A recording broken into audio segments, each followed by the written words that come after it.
Episode 43. Istri dadakan Tuan Muda. Sayang, panggilan angkasa membuat perasaan Bulan semakin tidak tenang. Ia takut angkasa akan segera mengajaknya melakukan hal yang tak dikehendaki. Belum selesai berbicara, semua tamu mulai lenggang menghampiri mereka untuk berpamitan pulang. Karena menganggap acara sudah hampir selesai. Pak, kami permisi pulang dulu. Terima kasih atas undangannya. Sama-sama, Pak. Saya yang harusnya bilang terima kasih karena Bapak sudah menyempatkan hadir di acara ulang tahun istri saya. Jawab angkasa penuh rasa hormat. Tidak perlu sungkan. Kami sangat senang bisa hadir ke acara ini, ujar koleganya. Baik, Pak. Semoga tidak mengecewakan. No, semua ini sudah sangat memuaskan. Cukup lama berbincang, teman koleganya keluar. Semakin lama suasana mulai lenggang, menyisakan beberapa anak buah dan teman-temannya termasuk Dokter Lintang. Bulan dan dia saling tatap, bermaksud akan mulai melakukan rencana mereka. Maafkan aku, angkasa. Aku yakin aku telah melakukan hal yang benar. Aku tidak ingin berzina denganmu karena aku hanya ingin memberikan pada suamiku nanti. Dokter Lintang bergerak mendekat dan menyapanya, dan itu adalah awal dari apa yang sudah menjadi pilihannya. Hai, cantik. Dokter Lintang menghampiri angkasa dan Bulan yang hanya berdiri berdua mengamati Bayu dan kawan-kawan membereskan dekorasi. Angkasa mengerutkan dahi. Ia berusaha mengingat wajah yang kini ada di depannya. Bukankah kau adalah? Benar. Aku adalah Dokter Lintang yang waktu itu hampir menyuntik istrimu yang tak lain adalah pacarku. Ungkap Dokter Lintang santai sambil menyeringai picik. Apa? Angkasa mencoba memahami penuturan Dokter Lintang. Pacar? Aku tidak salah dengar. Iya, aku adalah pacarnya. Apa kau tidak sadar, angkasa? Kami sudah lama menjalin hubungan ini. Makanya kalau dia sakit, pacarku ini akan mencariku. Yakin Dokter Lintang mencubit gemas pipi Bulan. Dan tentu saja serta-merta membuat hati angkasa meradang menepis tangan Dokter Lintang. Lancang. Kau ingin aku mematahkan tulangmu, hah? Bentak angkasa dengan mata melotot. Mencengkeram erat kerah baju Dokter Lintang. Dokter Lintang tertawa lalu mengalihkan tangannya. Santai, bos. Aku mengatakan yang sebenarnya padamu karena aku cemburu. Dokter Lintang sama sekali tidak merasa bersalah. Sekar. Angkasa memegang pundaknya dan meminta penjelasan. Katakan padaku, jika itu tidak benar kan? Dia bohong kan, sayang? Kamu gak mungkin berkhianat.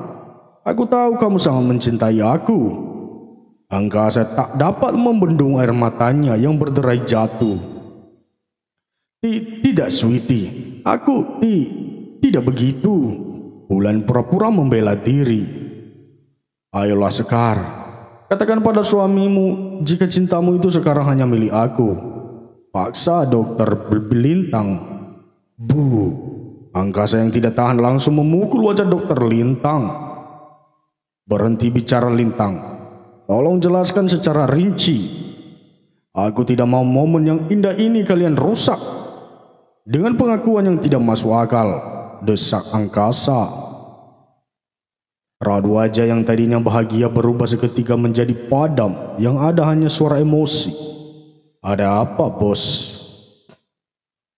Anak buahnya yang melihat menghentikan kegiatannya untuk mendekat, tapi angkasa meminta mereka keluar. Kalian keluar dulu sekarang. Tita angkasa tanpa menoleh.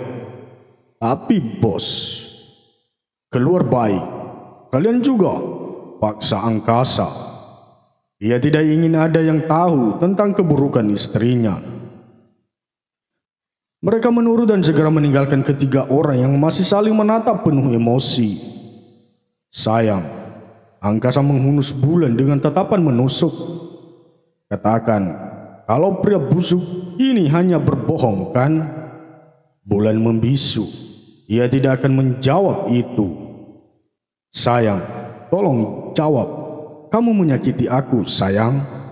Angkasa memohon agar Sekar tidak mengakui hubungannya dengan Dokter Lintang. Namun yang dia lihat Bulan tetap diam saja. Harusnya kamu sadar, Angkasa. Apa kamu tidak meragukan perubahan sikapnya? Dia itu tidak mencintai kamu lagi dan hanya mencintai aku, kata Dokter Lintang untuk kesekian kali. Angkasa menggeleng tak percaya. Sedangkan Bulan hanya menunduk. Ia tahu jika ini adalah keputusan yang sangat berat, tapi ia telah melakukan hal yang benar dengan mengabulkan permintaan Fatan kala itu. Sayang, katakan pada aku. Dia ngelantur kan, sayang? Ayo, jawab. Kamu jangan diam saja dong. Angkasa terlihat takut. Berada di posisi pelik, Bulan tiba-tiba terhuyung pingsan. Lekas Dokter Lintang mendahului Angkasa menahan tubuhnya, dan itu begitu mengejutkan. Lintang, apa-apaan ini? Sentak Angkasa. Kenapa? Dia kan pacarku.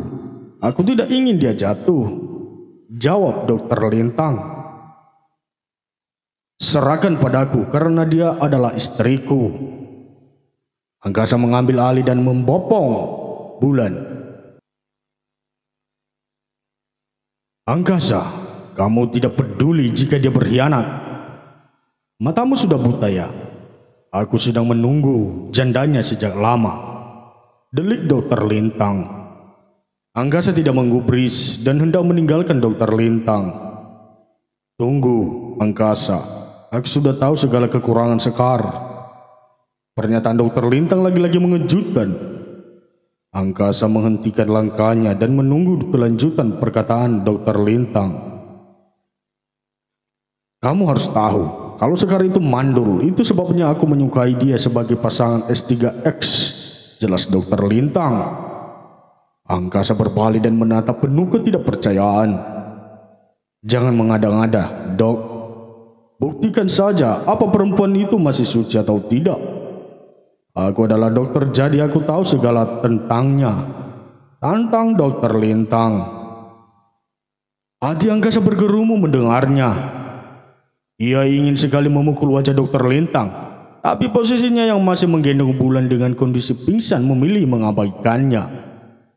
Sepanjang jalan menuju kamar, Angkasa memandangi wajah Bulan disertai amarah dan kebencian yang amat sangat besar. Ia tidak tahu mengapa sesuatu yang seharusnya dibayangkan indah tiba-tiba berubah jadi badai. Benarkah itu? Benarkah istriku sudah memberikan tubuhnya pada pria lain? Kenapa? Apa kurangku selama ini? Memasuki kamar yang indah itu, Angkasa menidurkan Bulan yang belum juga sadarkan diri. Mandul. Apa benar istriku mandul?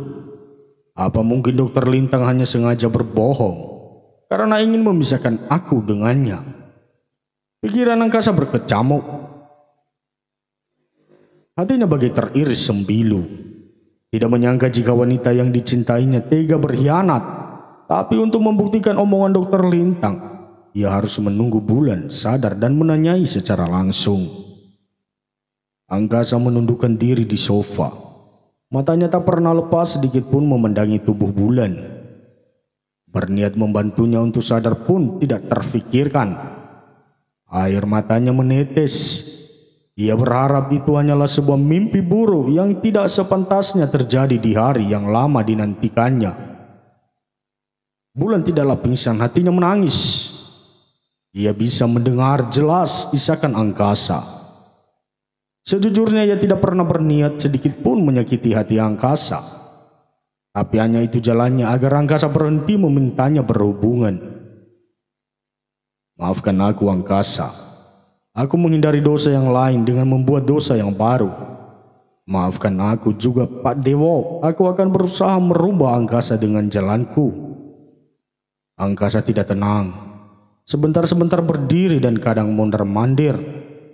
Terus mengacak-acak rambutnya yang rasanya ingin mengamuk.